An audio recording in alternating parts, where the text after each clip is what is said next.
कि हमने शिक्षा को क्या बना दिया है। हमने शिक्षा को बना दिया कि इसे नौकरी मिलती है। ये पढ़ोगे, इतना पढ़ोगे तो आपको क्या मिल जाएगी? नौकरी। ये पढ़ोगे तो ये नौकरी मिलेगी, ये पढ़ोगे तो ये नौकरी मिलेगी।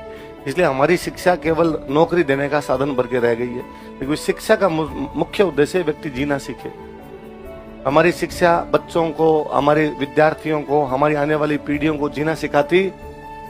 इसलिए नौकरी नहीं मिलती है तो पढ़ा लिखा आदमी भी सोचता है कि मेरा जीवन किसी काम का नहीं है, क्योंकि उसको लगता है कि मैं पढ़ा हूं तो पढ़ने से क्या मिलनी चाहिए, और यदि नहीं मिलती है तो जीवन का कोई उद्देश्य बचा।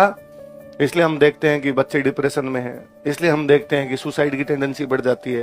वरना सोचने वाली बात है, राजस्थान में तो और मुझे हमेशा लगता है, पश्चिमी राजस्थान में हर तीसरे साल अकाल पड़ता था। कभी कोई 5-7 साल में एक बार राम जी राजी होते थे तब बाजरा हुआ करता था।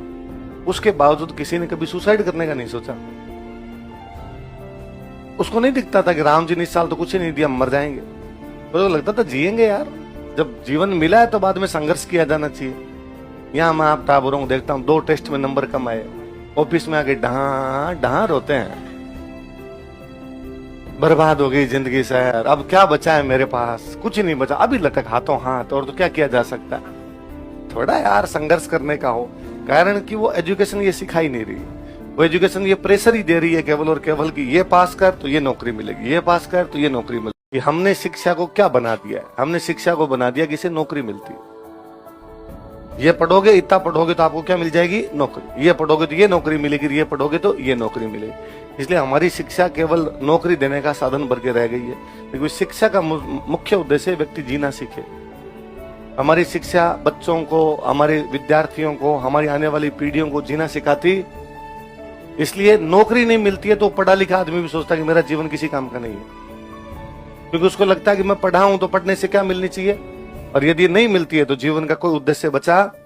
इसलिए हम देखते हैं कि बच्चे डिप्रेशन में हैं, इसलिए हम देखते हैं कि सुसाइड की टेंडेंसी बढ़ जाती है। वरना सोचने वाली बात है, राजस्थान में तो और मुझे हमेशा लगता है, पश्चिमी राजस्थान में हर तीसरे साल अकाल पड़ता था। कभी कोई 5-7 साल में एक बार राम जी राजी होते थे तब बाजरा हुआ करता था। उसके बावजूद किसी ने कभी सुसाइड करने का नहीं सोचा।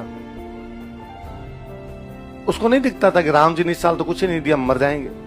तो लगता था जिएंगे यार, जब जीवन मिला है तो बाद में संघर्ष किया जाना चाहिए। यहाँ मैं आप टाबरों को देखता हूँ, 2 टेस्ट में नंबर कम आए, ऑफिस में आके डहा डहा रोते हैं,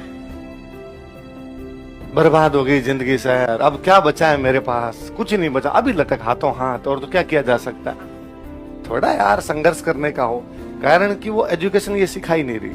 वो एजुकेशन ये प्रेशर ही दे रही है केवल और केवल कि ये पास कर तो ये नौकरी मिलेगी, ये पास कर तो ये नौकरी मिलेगी।